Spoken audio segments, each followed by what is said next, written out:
Le paysage militaire de l'Europe évolue sous nos yeux. À travers le continent, de nombreux pays augmentent leurs dépenses de défense, investissent dans de nouveaux équipements innovants et se préparent à l'éventualité d'une guerre.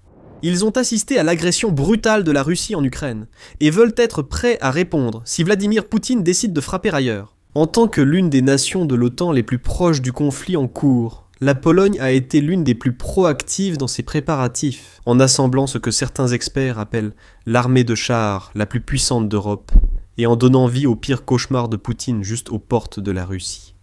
Les experts militaires d'Army Recognition ont récemment réalisé une évaluation approfondie des flottes de chars européennes.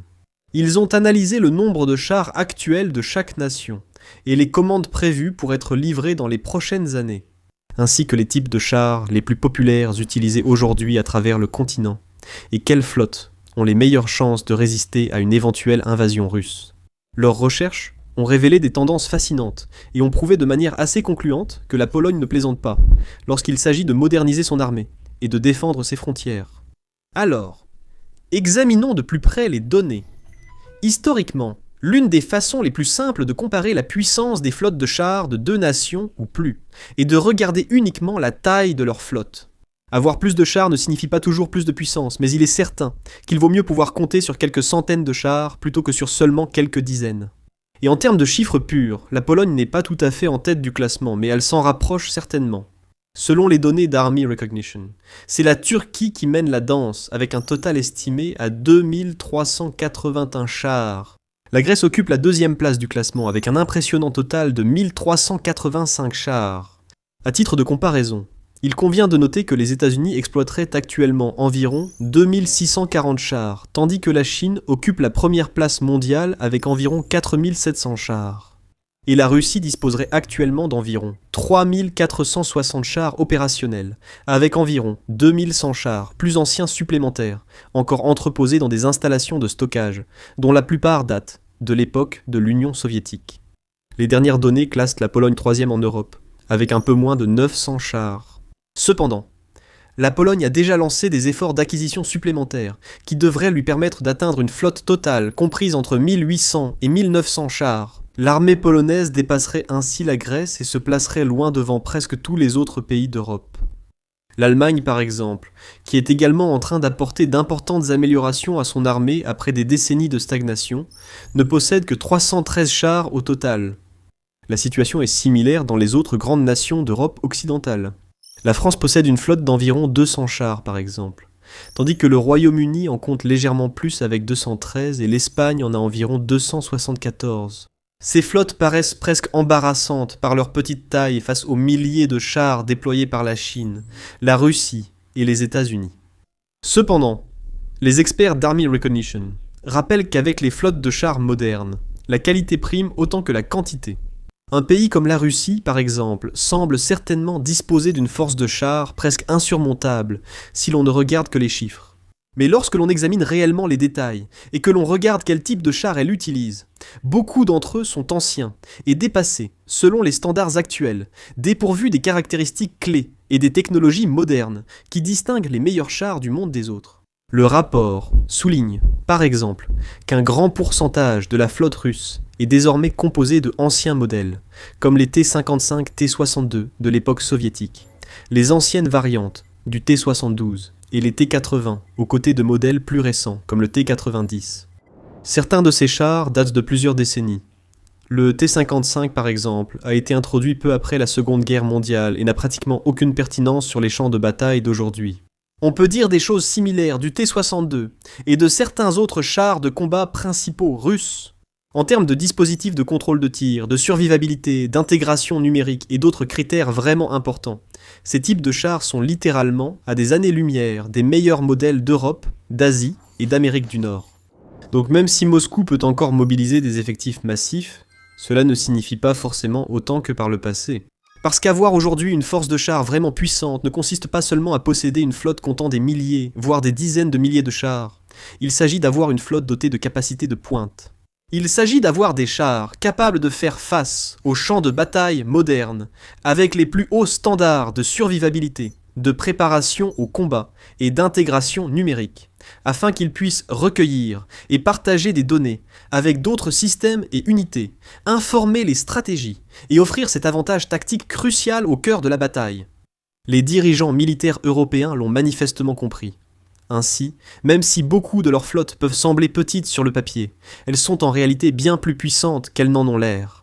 La flotte allemande de 313 chars, par exemple, est composée exclusivement de Léopard 2. De nombreux experts du monde entier considèrent le Léopard 2 comme l'un, voire le meilleur char existant aujourd'hui, en grande partie grâce à son design presque irréprochable, qui offre l'équilibre idéal entre puissance de feu, mobilité et protection de l'équipage.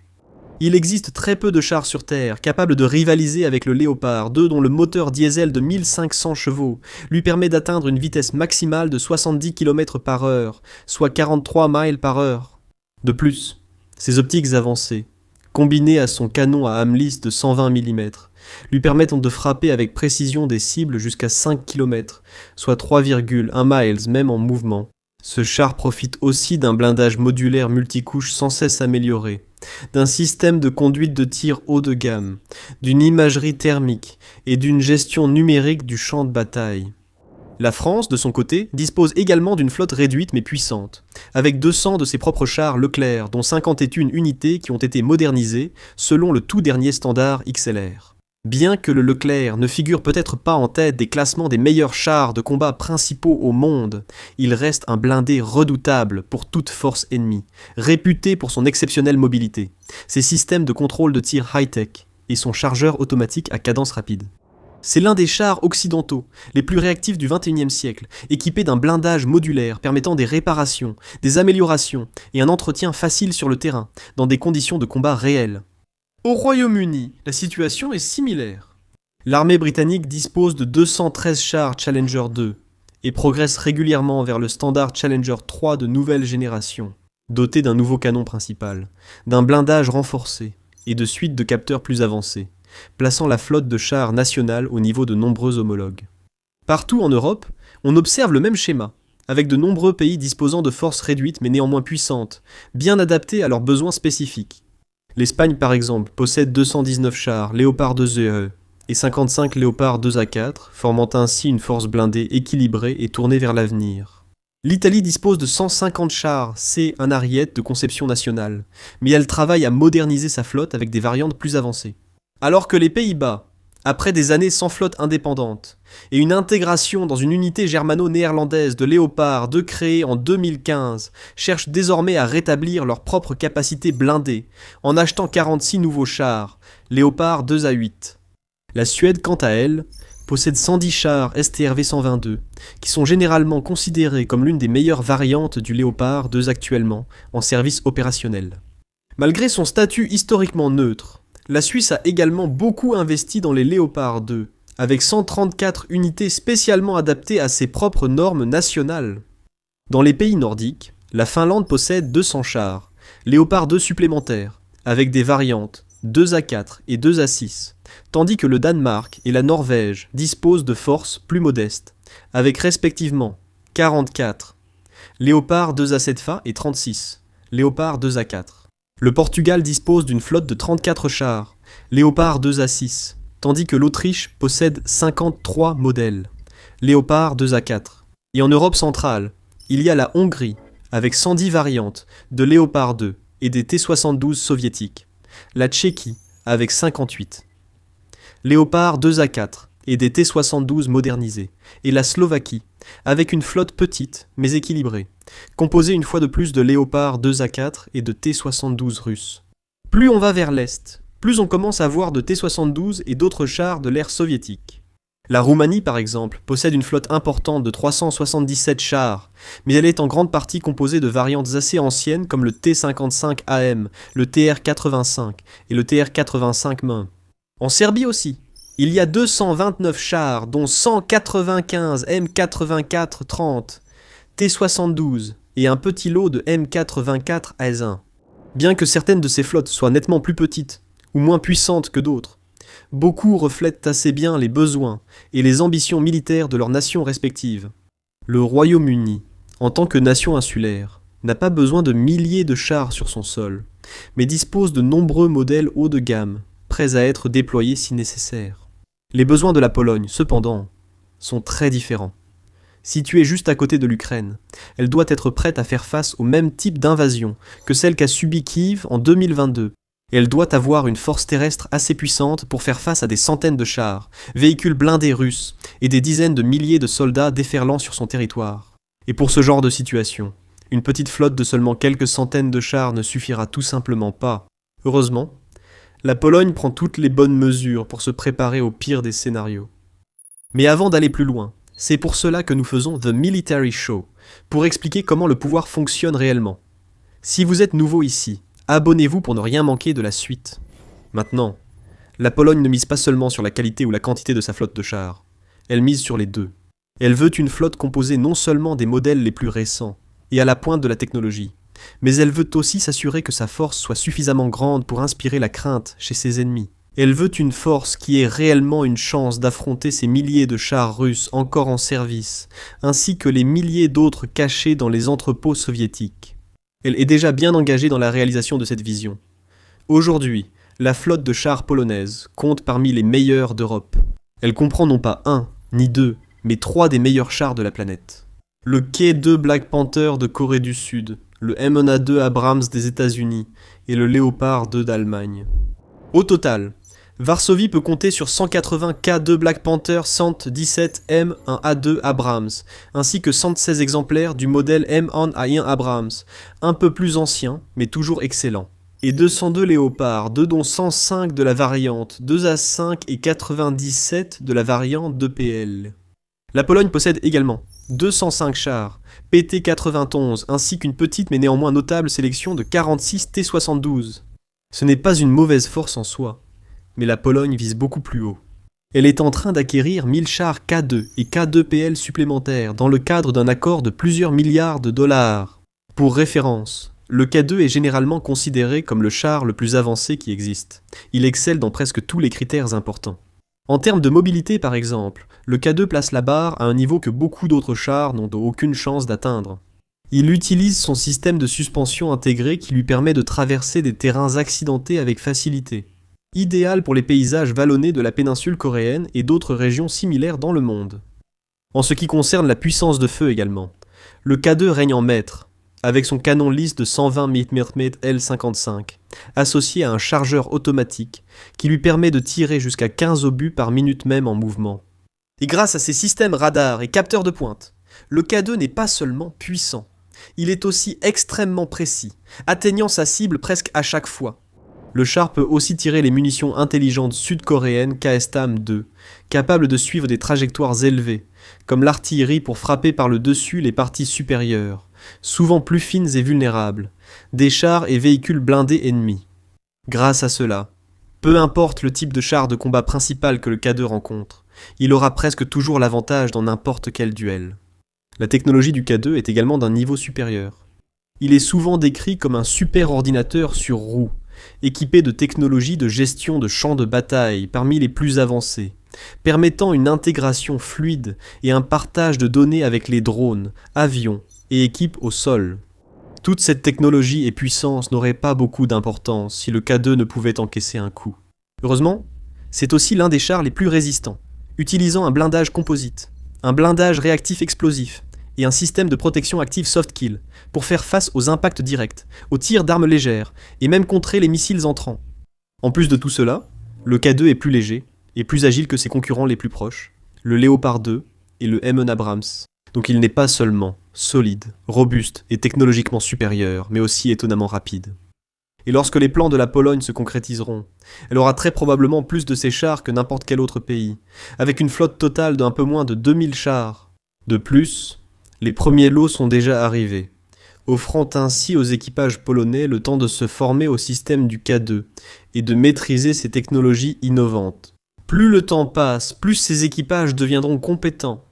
Il n'est donc guère surprenant que Army Recognition et d'autres groupes d'analystes militaires n'hésitent pas à considérer que la Pologne mène actuellement en Europe l'effort de modernisation blindée le plus complet. Aucun autre pays ne s'en approche. Une fois que la Pologne aura terminé son expansion, elle dépassera la Grèce en termes de nombre de chars et se rapprochera de la Turquie.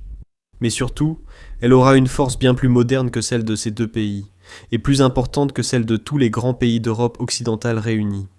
Ce sera la flotte ultime, combinant la masse, le soutien industriel et une interopérabilité totale au sein de l'Alliance. Cette dernière partie est peut-être la plus importante de toutes, et c'est peut-être la seule chose qui effraie le plus la Russie.